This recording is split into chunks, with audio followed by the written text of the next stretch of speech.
This meeting is being recorded. Bueno, ya entendido. Bueno, oramos. Señor amado, te damos muchas gracias por tantas bendiciones que recibimos de ti. Pedimos, Dios amado, tu bendición en este momento también para poder ser guiados por tu Espíritu y conocer aquellas verdades de los fundamentos de nuestra fe. Gracias te doy, mi Señor, por cada uno de mis hermanos. Te pido sean grandemente bendecidos. En el nombre de Jesús. Amén. Amén, mis hermanos. Bueno, tengo una pantalla encima de la cámara que estoy usando para transmitir hoy, ¿verdad? Así que se van a dar cuenta que estoy mirando hacia arriba en algún momento. Es solamente para guiarme. Quiero compartir la clase de hoy, una diapositiva.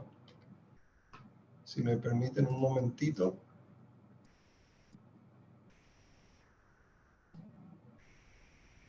Ahí está.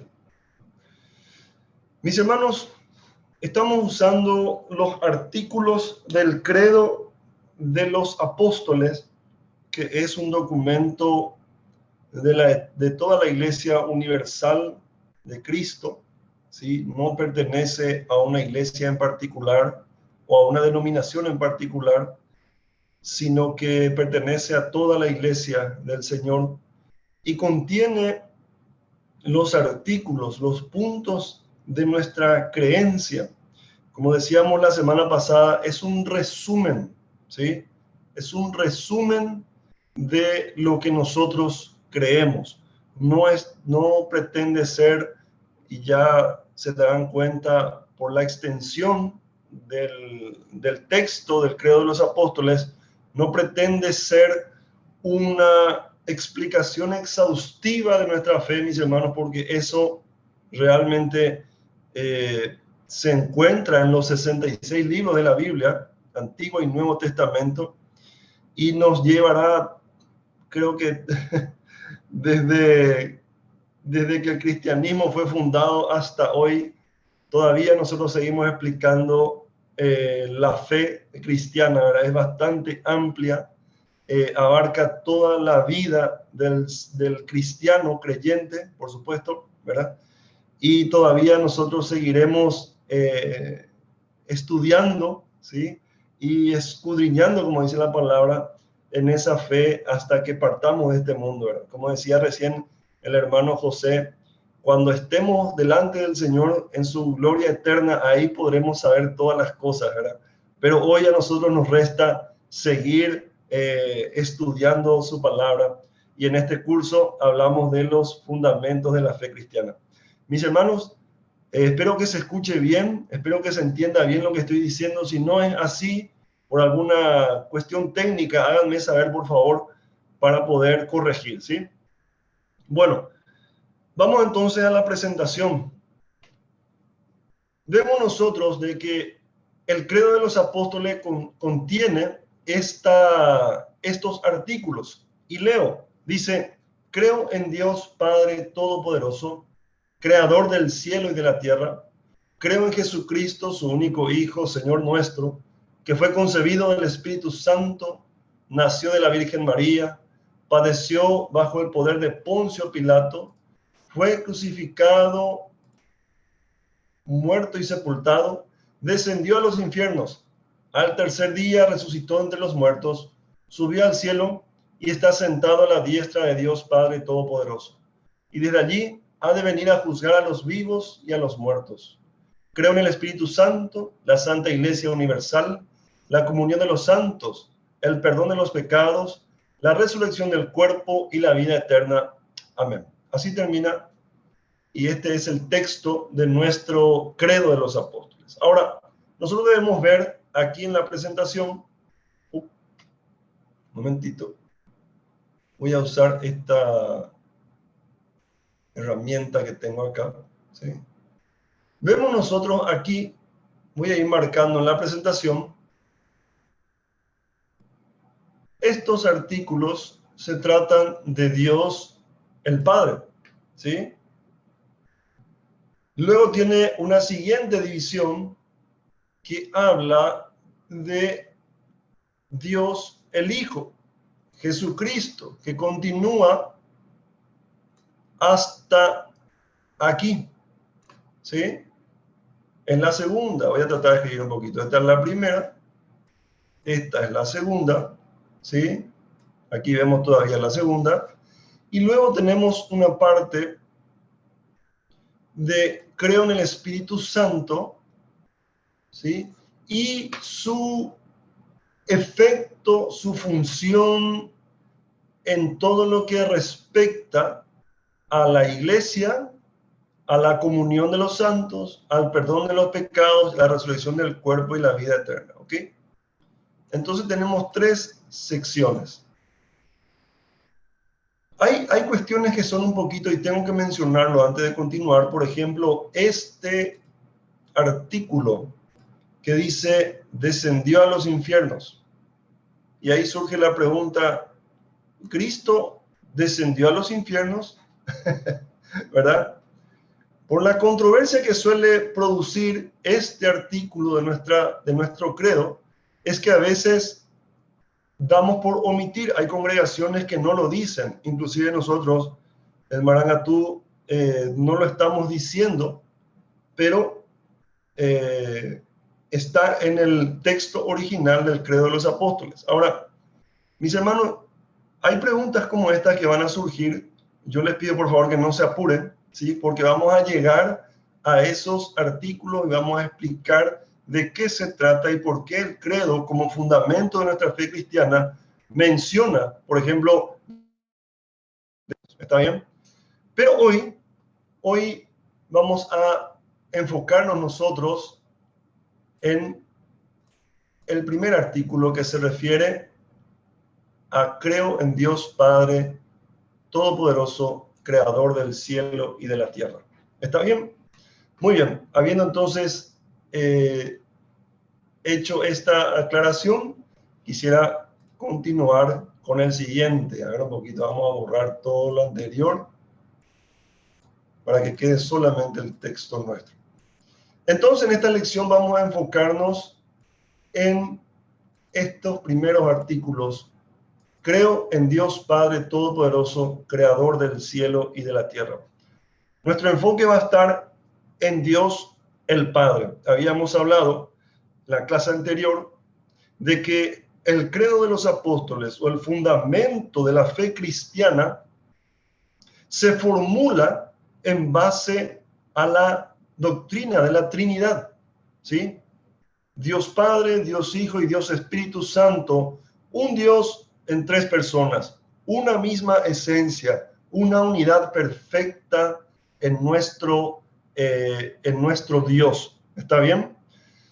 Pero para ir viendo nosotros cada división del credo de los apóstoles, hoy vamos a enfocarnos, como les dije, en Dios el Padre.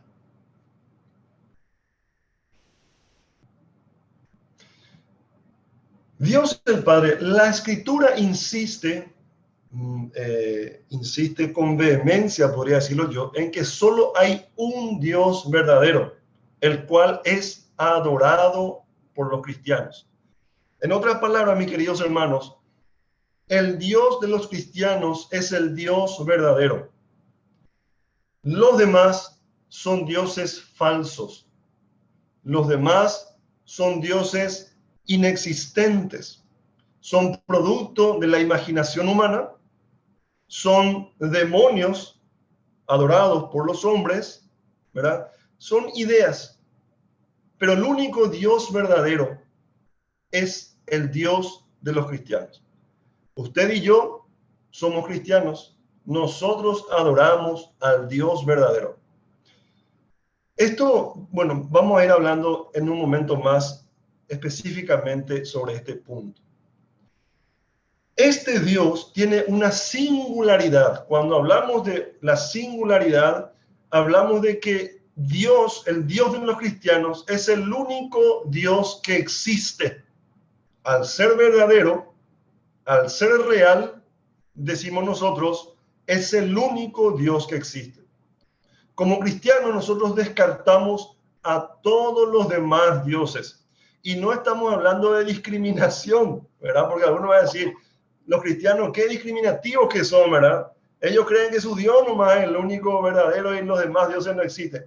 Mi hermano, no tengo miedo a herir susceptibilidades cuando hace falta, cuando hay que decir la verdad bíblica.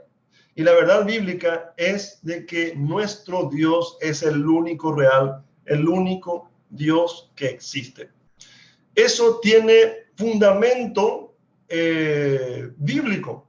Vamos a ver, por favor, yo quiero que me acompañen ustedes con sus Biblias, porque yo puedo decir una cosa, pero si ustedes no corroboran eso con la palabra del Señor, yo puedo enseñarles cualquier cosa y ustedes van a creer también cualquier cosa, ¿verdad, mi hermano? Así que la única regla de fe y de práctica del creyente en la Biblia, vamos a usarla.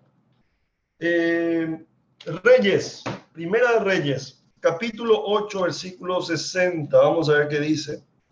Primera de Reyes, Antiguo Testamento. Buscamos nuestras Biblias. Capítulo 8, versículo 60. Dice la palabra del Señor, a fin de que todos los pueblos de la tierra sepan que Jehová es Dios y que no hay otro. Mis hermanos queridos, nosotros como cristianos tenemos la misión de hacer saber lo que dice el versículo 60 a todos los pueblos de la tierra que Jehová es Dios y que no hay otro. Por eso, mi hermano, nosotros tenemos la misión, el mandato de Dios de decir firmemente, no hay otro Dios como el nuestro. Los demás son todos falsos. Nuestro Dios es el único Dios verdadero, real y que existe. ¿Sí? Como lo dice el artículo de nuestro credo, que forma parte del fundamento de la fe cristiana. Creo en Dios Padre Todopoderoso. Vamos a leer lo que dice Salmos capítulo 86, o Salmos 86, versículo 10.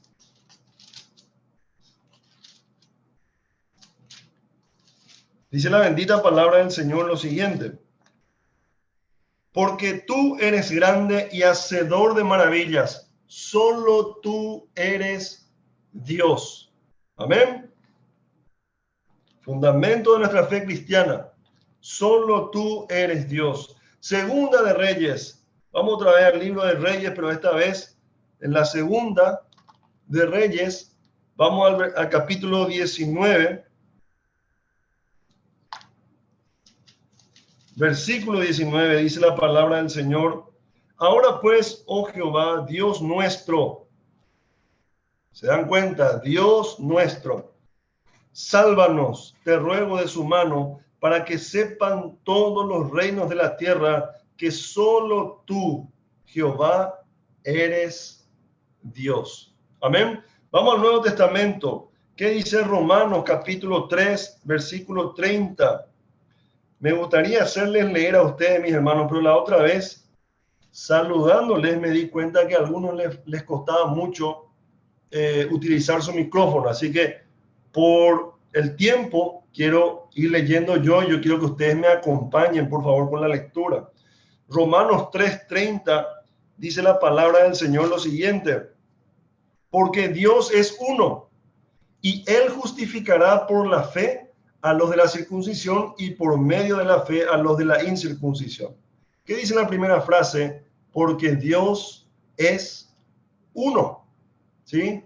Santiago, otro pasaje del Nuevo Testamento, dice lo mismo que el Antiguo Testamento, porque la Biblia, la palabra del Señor es única. En el Antiguo y en el Nuevo Testamento es una unidad también perfecta.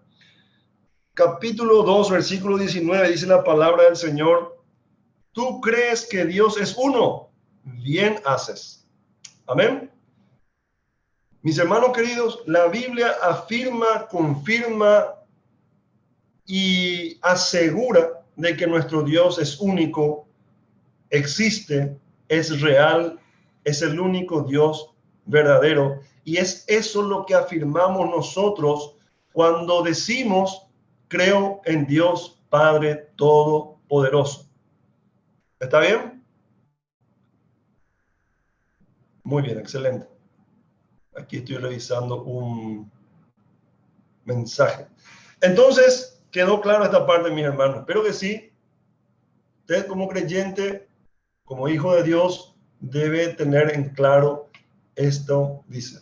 Ahora, no todas las religiones monoteístas, ¿qué son las religiones monoteístas? Son los que tienen un solo Dios.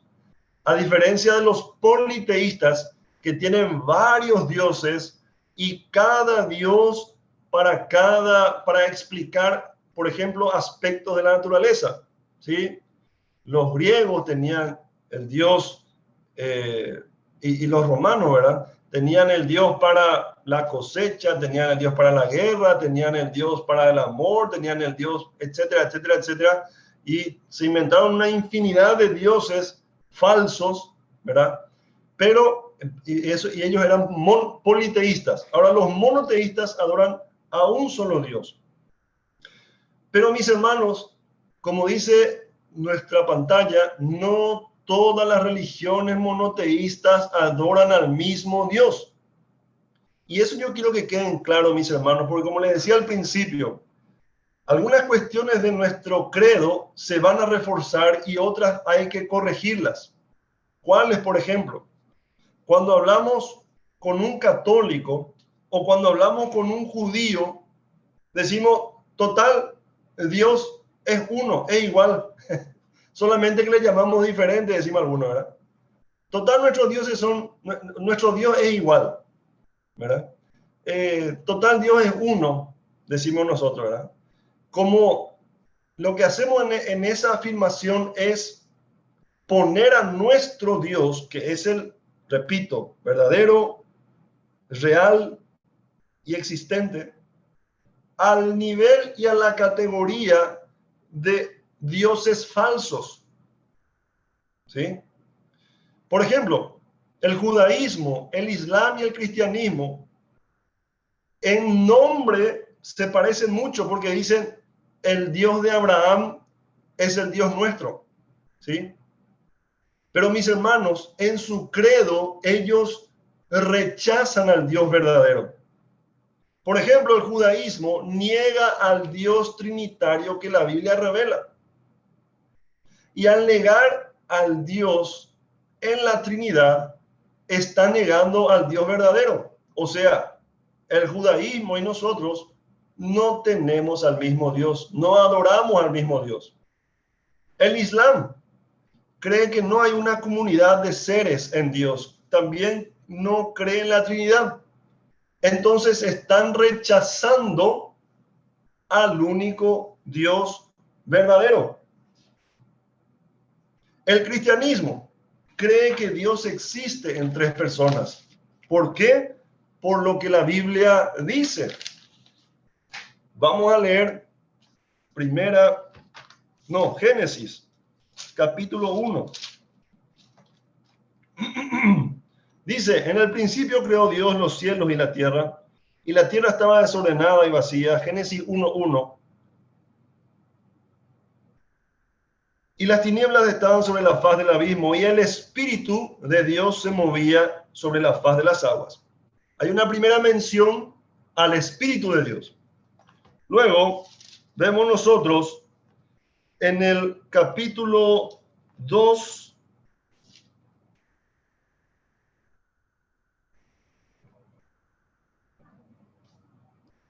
en el capítulo 1, perdón. Versículo 26 dice, entonces dijo Dios, hagamos al hombre a nuestra imagen.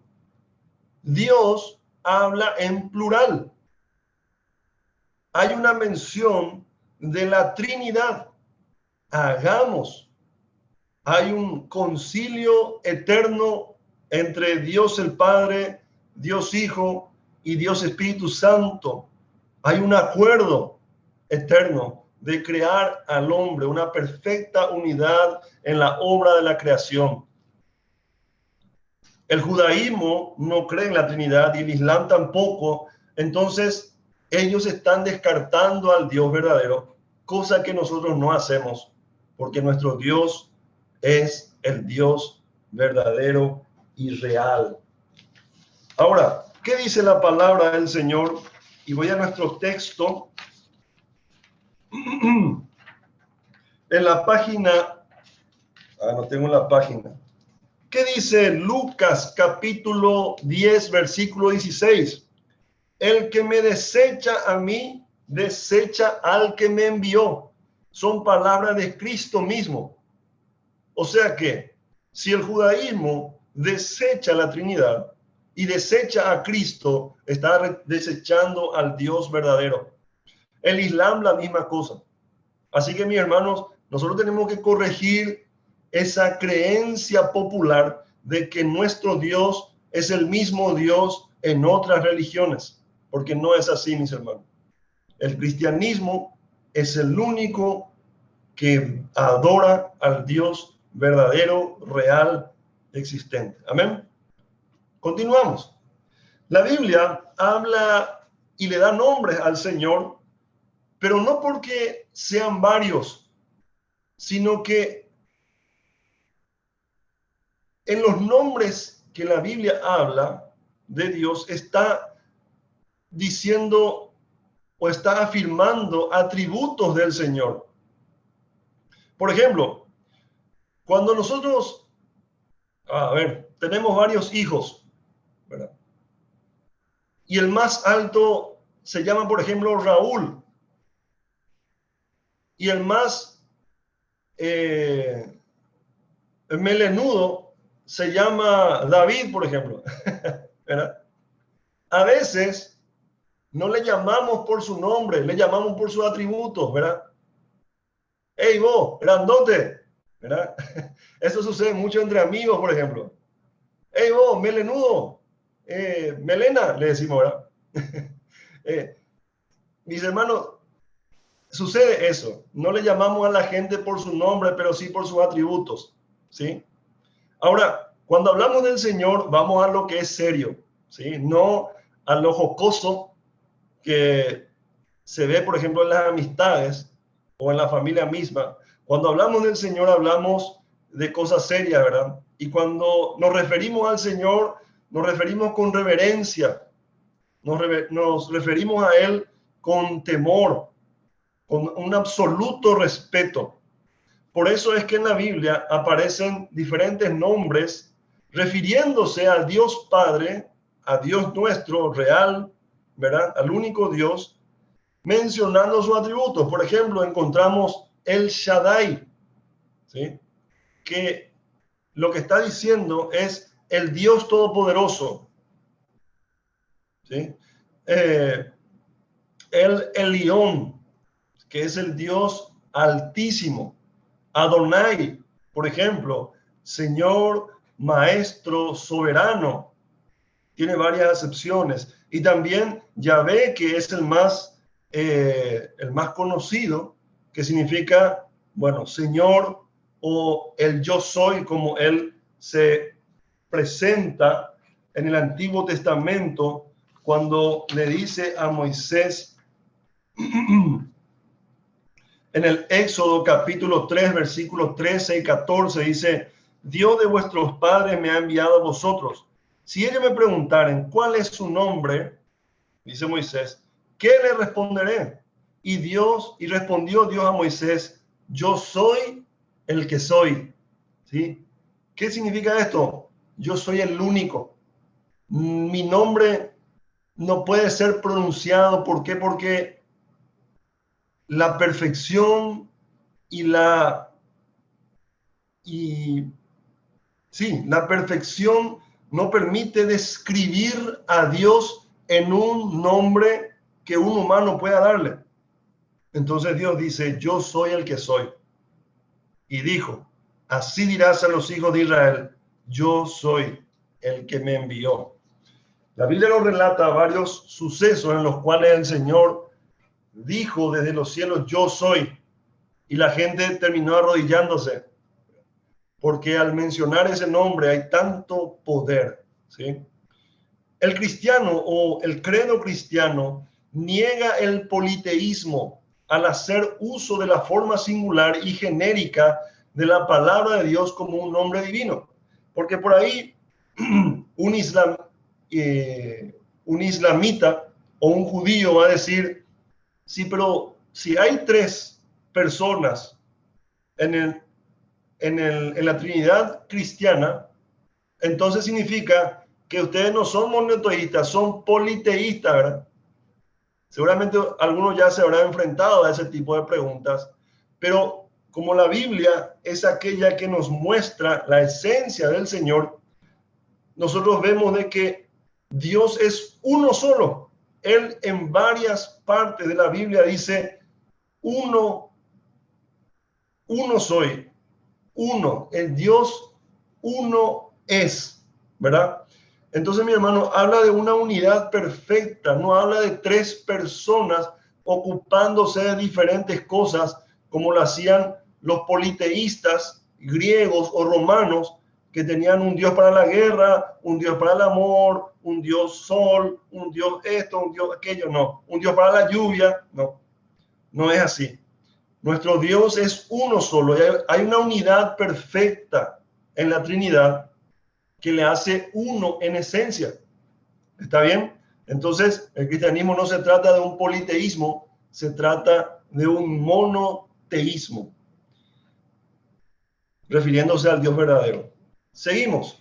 El credo de los apóstoles indica que el Dios del cristianismo es el único que merece ser llamado Dios, y Dios con mayúsculas.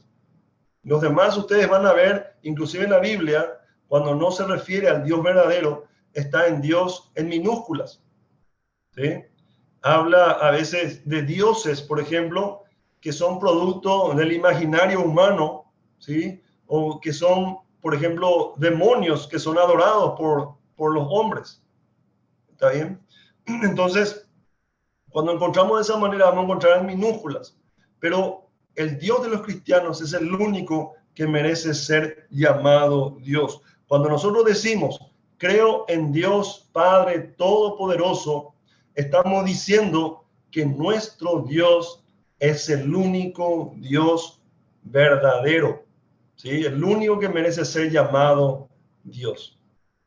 Continuamos. Este Dios es creador, ¿sí? Por eso dice, creo en Dios Padre creador, dice, del cielo y de la tierra. ¿Dónde encontramos esto? Deuteronomio capítulo 32. Mis hermanos, síganme, por favor. Quinto libro del Antiguo Testamento. Luego de Números, encontramos Deuteronomio. Vamos al capítulo 32, donde la palabra del Señor, versículo 6, dice lo siguiente. Dice, así pagáis a Jehová, pueblo loco e ignorante, ¿no es él tu padre que te creó? Él te hizo y te estableció. Dice la palabra con seguridad, él es el creador. Vamos a leer lo que dice Isaías. Mis hermanos, por favor, acompáñenme. Quiero que hagan este ejercicio de buscar en la palabra del Señor lo que estamos hablando, ¿sí? Isaías 43, versículo 6.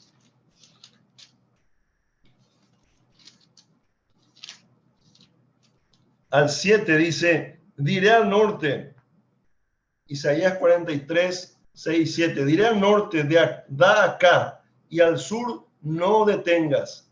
Trae de lejos mis hijos y mis hijas de los confines de la tierra. Todos los llamados de mi nombre, para gloria mía los he creado, los formé y los hice. Eran las palabras del Señor en la boca del profeta Isaías. Vamos al capítulo 64 del mismo libro. Versículo 8, dice la palabra del Señor. Ahora pues, Jehová, tú eres nuestro Padre, nosotros barro, y tú el que nos formaste. Así que obra de tus manos somos todos nosotros. Vamos al Nuevo Testamento, lo que dice Lucas, capítulo 3.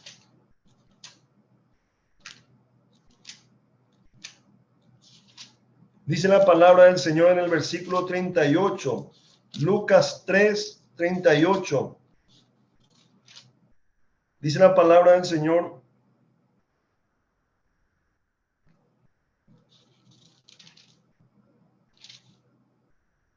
perdón,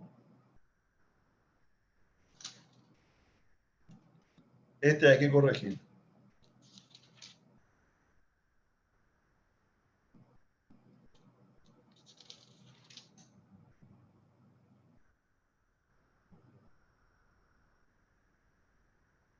Sí, vamos a pasar, mis hermanos. ¿Vieron qué importante que es usar la Biblia? Bueno, esto tenemos que corregir. Yo voy a corregir después y voy a enviar el pasaje correcto de nuestro curso, ¿sí? Lucas 3:38. Tiene que ser otro, ¿sí? Hay un error ahí. Vamos a ver lo que dice Hechos, capítulo 17.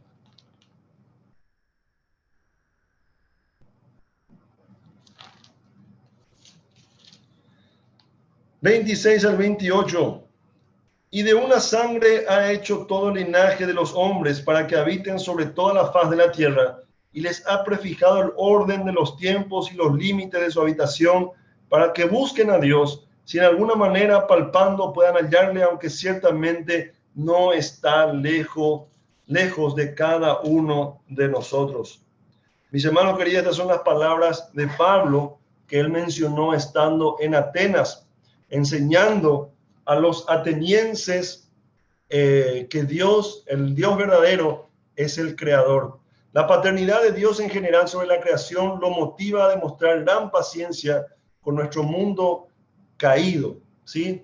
No solamente Él es creador, sino que es rey. Al haber creado todo el universo, Él también lo gobierna, mis hermanos. En el antiguo cercano oriente, dice, las personas se referían a los reyes humanos como sus padres, ¿sí? Y los reyes se referían a sus pueblos como sus hijos. Por ejemplo, en varias partes en la Biblia menciona a David como el padre de Israel. ¿Por qué? Por el hecho de que él gobernaba como rey. Ahora, Dios, al ser creador de todo, también Él es, como les decía, el que gobierna, y era tenido como al que gobernaba, como el padre de los gobernados. Así que, mis hermanos, Él no solamente es nuestro creador, sino que es nuestro rey. Cuando usted está diciendo el artículo del credo de los apóstoles, creo en Dios Padre Todopoderoso, creador del cielo y de la tierra, está afirmando que Dios es también su rey. El único Dios, Dios Padre, Dios Hijo y Dios Espíritu, es quien gobierna su vida. No es usted el que está gobernando su vida, sino que es Dios mismo. El que le creó es el que gobierna. Por eso le llamamos nosotros también Padre, porque es nuestro Rey, ¿sí? Y Él nos llama hijos porque Él también nos gobierna. Es una expresión que se usaba desde tiempos antiguos entre los gobernantes y los gobernados. Dios fue llamado Padre. Era el gran rey que gobernó sobre todos los reyes del mundo, el Rey de Reyes. Gobernó directamente sobre su pueblo escogido, la nación de Israel, y Jesús enseñó a sus discípulos a orar el Padre nuestro que estás en los cielos para todos los creyentes, por supuesto, cristianos. Él es nuestro Padre. Mi hermano, usted está afirmando eso cuando menciona el credo de los apóstoles. También, como Él es creador y Él es rey, también es padre. ¿Por qué? Porque es la cabeza del hogar, ¿sí? Cuando usted dice, creo en Dios Padre, está afirmando que su fe es de que Dios es la cabeza de su hogar, la cabeza del hogar cristiano. En el Antiguo Testamento, Dios es presentado como la cabeza del hogar de la nación de Israel, ¿sí? La descripción de Dios como la cabeza del hogar de su pueblo también continúa en el Antiguo Testamento. De hecho, el Nuevo Testamento es mucho más específico al afirmar que Cristo, siendo Dios, es la cabeza de la iglesia, ¿sí? Es la cabeza del hogar de toda la iglesia invisible, la iglesia verdadera de Cristo, ¿sí? Y así como Él es creador, es rey, es la cabeza del cristiano, la cabeza de la iglesia, la cabeza del hogar, Él tiene autoridad sobre toda la creación, mis hermanos.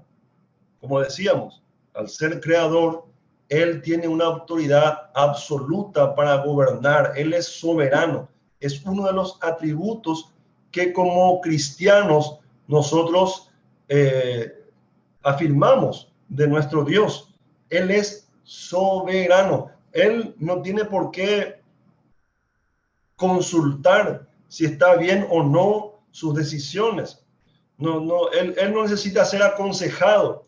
Él no necesita ser aprobado o desaprobado por otros. Él, como es soberano, hace lo que quiere, como quiere y cuando quiere en su creación. Por eso decimos nosotros de que la Biblia habla, o sea, no es que decimos nosotros, sino que la Biblia habla de que los pensamientos del Señor no son los mismos pensamientos del hombre. Y en el pensamiento de Dios, el evangelio tiene total sentido. Para el hombre es una locura, dice la palabra del Señor, pero para el cristiano creyente es poder de Dios. ¿Qué significa eso? Que en su soberanía Él aprobó el plan del evangelio, y eso, mis hermanos, para nuestra fe es algo esencial. Cuando decimos nosotros, creo en Dios Padre Todopoderoso, estamos afirmando de que Él es nuestro creador, de que Él es nuestro rey, de que Él es nuestro Padre y de que Él tiene absoluta autoridad sobre nosotros. Es soberano sobre nuestras vidas, sobre nuestra familia. Y sus planes son perfectos para nosotros. En la aplicación, nosotros, en la aplicación de nuestra fe o en la práctica de nuestra fe, nosotros no podemos pretender tener mejores planes que el Señor. Por eso es que nosotros oramos para que su voluntad se cumpla en nuestra vida y no nuestra voluntad. ¿Por qué? Porque nuestra fe, el fundamento de nuestra fe es la total soberanía de Dios sobre toda su creación y principalmente sobre sus hijos. Y sus hijos que tienen la fe verdadera deben reconocer y deben aceptar la soberanía de Dios como algo muy preciado, como algo muy anhelado, ¿sí? Tiene autoridad sobre la creación. La autoridad del Padre es absoluta en el sentido de que Él es completamente libre de hacer lo que quiera con su creación, ¿sí? Su autoridad es exclusiva. En la fe cristiana, la autoridad de Dios es exclusivo para Dios. Ningún otro tiene autoridad como el Señor, ¿sí? Y esto descarta a la fe católico romana. ¿Por qué? Porque en la fe católico romana, la palabra de Dios está nuevamente subordinada a la decisión de un hombre a quien llaman papa, ¿sí? Entonces, al descartar la autoridad, la soberanía de Dios, ellos están descartando al Dios verdadero y al Dios de la Biblia misma. Por eso, mis hermanos, otra vez vamos a un punto que ya pasamos. No podemos decir que tenemos el mismo Dios con otras religiones. Porque si en las otras religiones hay un rechazo hacia el Dios de la Biblia, entonces no estamos compartiendo la misma adoración, no estamos adorando al mismo Dios.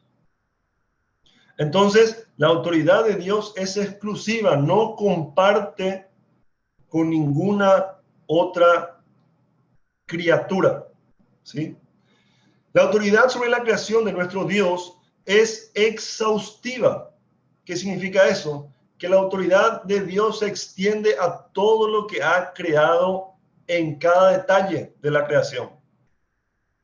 En otras palabras, todos estamos bajo la autoridad de Dios y todo está bajo la autoridad de Dios. Nada escapa de su soberanía. Todo está bajo su gobierno, mis hermanos. Eso es lo que nosotros creemos cuando hablamos de fundamentos de nuestra fe y cuando confesamos nuestra fe con el credo de los apóstoles. Al decir, creo en Dios Padre Todopoderoso, es esto, mis hermanos, lo que nosotros estamos afirmando creer. Amén, hermanos. ¿Sí? Eso es lo referido a los primeros artículos de nuestra fe, de nuestro credo de los apóstoles. ¿Sí? Ahí estoy poniendo otra vez en pantalla. Creo en Dios Padre Todopoderoso, Creador del cielo y de la tierra. Para concluir, mis hermanos, si usted está diciendo estas palabras con absoluta convicción, ¿sí? Con absoluta fe, entonces usted, en otras palabras, está confesando creer en el único Dios verdadero, en el Dios que es creador, en el Dios que es rey, en el Dios que es la cabeza, ¿sí? De la iglesia, la cabeza nuestra, el principal en nuestras vidas, aquel que con absoluta soberanía, absoluta autoridad gobierna sobre la creación, ¿sí? Usted está afirmando creer en el único Dios verdadero. Así que, hermanos, yo les animo a seguir firmes en la fe, a seguir firmes en este fundamento de nuestra fe, que es la creencia en nuestro Dios Padre Todopoderoso, que también es el creador del cielo y de la tierra. Amén, queridos hermanos. Que Dios les bendiga. Vamos a ver un poquito.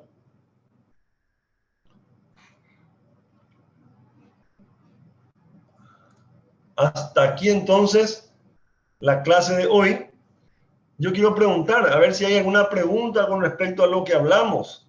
A ver, a los presentes, voy a dejar un poquito de pausar, voy a pausar la grabación para que no sea tan extenso.